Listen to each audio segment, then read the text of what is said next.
Hola, ¿cómo están? Hoy vamos a hablar del Manifiesto del Partido Comunista, que es un libro fundamental en las ciencias sociales para analizar la historia y es uno de los libros más influyentes de Karl Marx.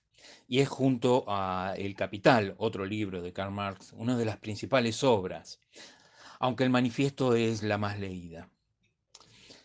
El manifiesto es tan influyente no solo por su contenido político y filosófico, sino por el léxico que se caracteriza por frases cortas, muy efectivas, destinadas a un público, el obrero, que no era erudito. El texto está estructurado en 4 capítulos: burgueses y proletarios, donde se analiza el desarrollo histórico del capitalismo y el ascenso al poder de la burguesía y los cambios sociales que se van a producir. Un segundo capítulo, proletarios y comunistas, donde se analiza a la clase oprimida en el capitalismo y cuál debe ser su proyecto político. El tercer capítulo es de literatura socialista y comunista. Ahí va a analizar las distintas variables del socialismo y del comunismo y por qué el comunismo es lo único que vale. Y después un cuarto capítulo en la actitud de los comunistas ante otros partidos de la oposición. No vamos a analizar todo, no es relevante para esto, pero sí vamos a tratar de ver lo central. Ahora, precisamente, ¿qué es lo central? ¿Cuál es la idea central del texto? La idea central es la historia de todas las sociedades, es la historia de la lucha de clases.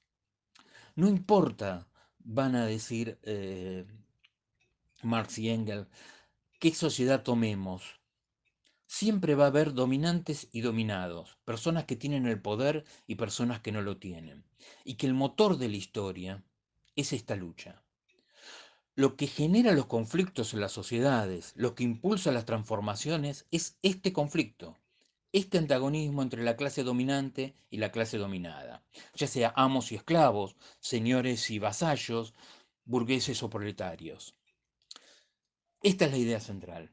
Pero hay otras ideas que también son importantes en toda la construcción teórica del marxismo y que ya en el manifiesto se dejan ver, que es la distinción que hace entre estructura y superestructura.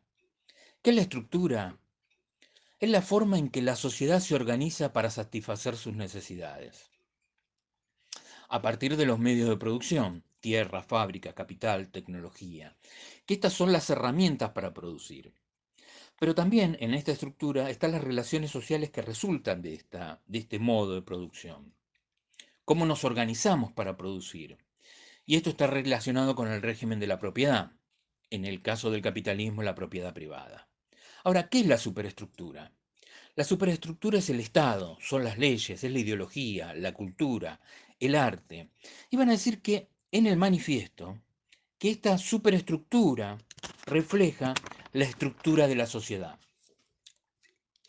En este sentido, las ideas que se imponen no son ideas neutrales. Las ideas que se imponen en una época son las ideas de la clase dominante. Otro elemento importante para el análisis del manifiesto es lo que ellos hacen el análisis y desarrollo del surgimiento del capitalismo, que aún era incipiente.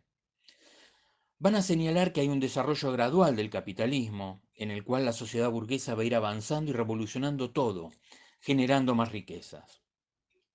Este desarrollo comienza a fines de la Edad Media, con el dinamismo de los comerciantes, de los mercaderes, de los artesanos, que después van a ser trabajadores, de los prestamistas, que luego van a convertirse en banqueros.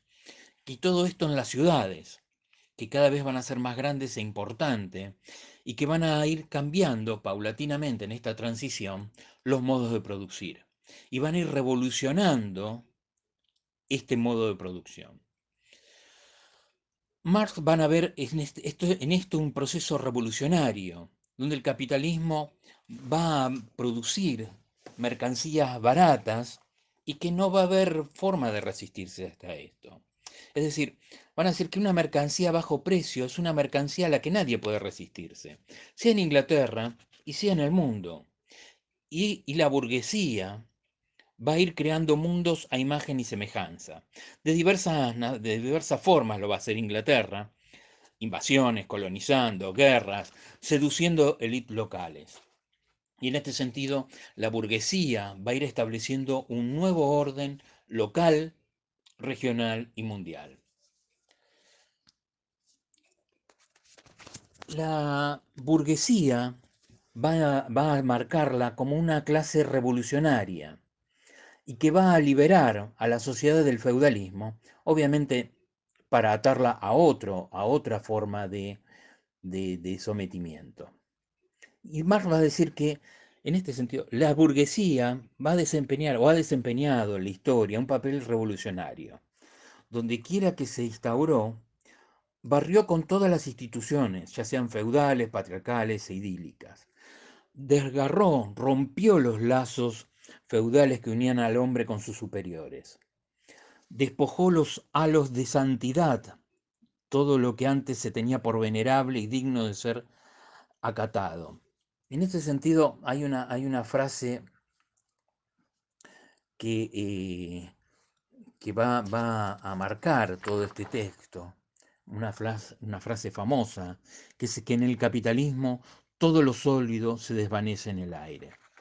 Sobre las ruinas de la sociedad feudal se va a alzar la sociedad burguesa, que termina con un tipo de opresión, pero no logran y no van a quedar abolidos los antagonismos de clase. Entonces van a explicar a continuación el sistema que reemplazaría al capitalismo y a la burguesía, esto es el comunismo. En el manifiesto se comienza con una frase que dice: un fantasma recorre Europa, es el fantasma del comunismo. Y va a tratar de explicar en este texto qué es el comunismo. Marx y Engels dicen que el comunismo va a luchar contra el capitalismo para conducir al obrero al poder, para terminar con la propiedad privada y liberar a toda la sociedad, a emancipar a toda la sociedad de todo tipo de opresión. Una vez en el poder, va a tratar el proletariado de consolidar una democracia genuina. Pero no dice que va a expropiar a la propiedad individual de cada persona.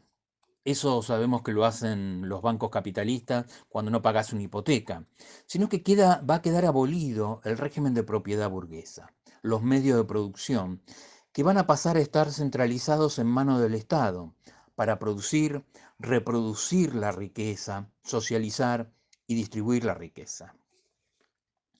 Entonces habla de expropiar los grandes latifundios, abolir el derecho de herencia, creación de un banco estatal para monopolizar las actividades. En este sentido, el Estado va a estar al servicio de la clase dominante, que ya no va a ser la burguesa, sino que va a ser la proletaria. En el comunismo va a estar al servicio de todos. Podríamos hacer dos breves reflexiones respecto a este trabajo para finalizar. Y una tiene que ver con lo brillante del análisis del capitalismo, que en muchos aspectos sigue vigente. Por el otro lado, podemos decir que fracasaron en sus predicciones.